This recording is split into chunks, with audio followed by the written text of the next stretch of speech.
Think of the strongest, most muscular, and manliest man you know, maybe a weightlifting champion, an MMA fighter, or a professional boxer. Now imagine this same man, with those huge arms and steel chest, lying on a hospital bed with a belly that's as big as a whole person, writhing in pain. But it's not from an injury or fighting pain, he's in labor. Weird, right? It's hard to imagine. It's like we're breaking a fundamental law of physics. Like saying gravity might one day decide to pull everything up instead of down. We've gotten so used to the fact that women give birth that the idea of men doing it seems like a bad joke or a low-budget sci-fi plot. In this video, we're going to talk about how men could give birth too. So, the first and most obvious obstacle is anatomy. A woman's body is like a fully equipped, furnished apartment designed specifically for a 9-month tenant. Right from the start, there's a designated spot called the uterus. The uterus is an amazing muscle. A secure, warm sac that before pregnancy is the size of a small pear, but can grow up to 500 times. Bigger during pregnancy and carry about 5 to 6 kilograms of weight. Now look at a man's body. Where exactly would the baby fit? Let's say we use a very advanced surgery to implant an artificial uterus or even a donated uterus into a man's body. Do you think that solves the problem? I'd say no. The uterus alone doesn't work. It's like a car that needs fuel. Where does this fuel come from? From a highly complex network of blood vessels that need to be connected to the uterus. In women's bodies, uterine arteries have evolved specifically for this purpose. These arteries are small normally, but during pregnancy they expand several times to increase the blood flow to the uterus by 20 to 40 times. About 20 to 25% of the mother's blood is constantly circulating in this system. Now we have to implement this blood pumping system into a man's body, which isn't designed for this much blood flow. This means a huge, dangerous surgery. Hold on, we forgot about the pelvis! The male pelvis is much narrower and more funnel-shaped than a woman's, which is evolutionarily designed to make space for the uterus to grow and provide a safe exit for the baby during birth. So even if our man could carry the pregnancy for 9 months, he'd run into a major issue at the end. The exit is blocked. Natural birth would be nearly impossible, and C-section would be the only option.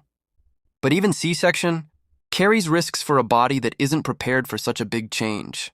Now let's say we've solved the hardware problem with genetic engineering and surgery. What about the software?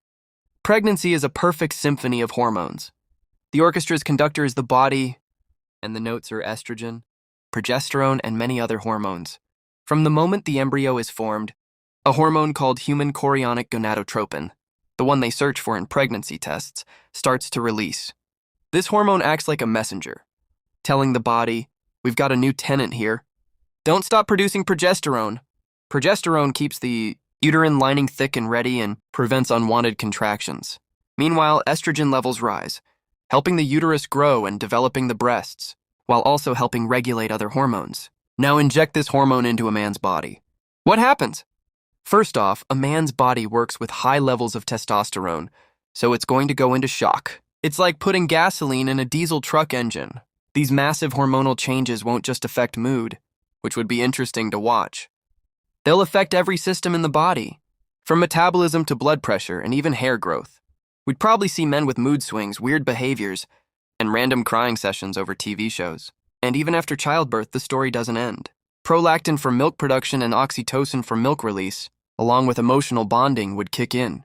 The man's body would have to be engineered to produce these hormones and be capable of breastfeeding. The world of men's fashion and clothing would definitely face a huge revolution. Let's take it a step further. Imagine millions of years ago, this ability was fully passed down to men. Women's bodies no longer need to bear pregnancy. What happens to the anatomy of women? A lot of the features we recognize today as female traits are directly linked to pregnancy and childbirth. The pelvis, which evolved to be wider for childbirth, might gradually become narrower, more like the male pelvis, as it no longer has an evolutionary advantage. This change could affect how women walk and run.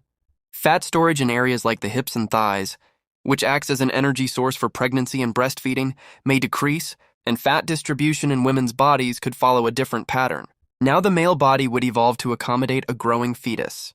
The male pelvis would widen, the chest would reshape to accommodate, organs being pushed upward by the growing uterus.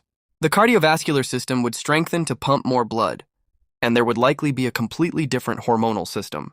We might even see a human species where men are physically larger than women, not because of muscle strength, but because of the space needed to carry a baby. physical roles would completely reverse. Now, up to this point, we've been talking about changing men's bodies. We've been trying to turn a sports car into an 18-wheeler truck, which is tough, full of problems, and might not even work that well. But what if, instead of changing the driver, we change the actual vehicle? Let's step away from biology for a moment and head to advanced labs, where another concept, like ectogenesis, is floating around. Imagine a high-tech glass chamber full of engineered amniotic fluid, an artificial placenta that exchanges oxygen and nutrients, and a smart system that controls the baby's heart rate, hormone levels, and vital signals 24/7. No need for a man or woman's body to carry this crushing load.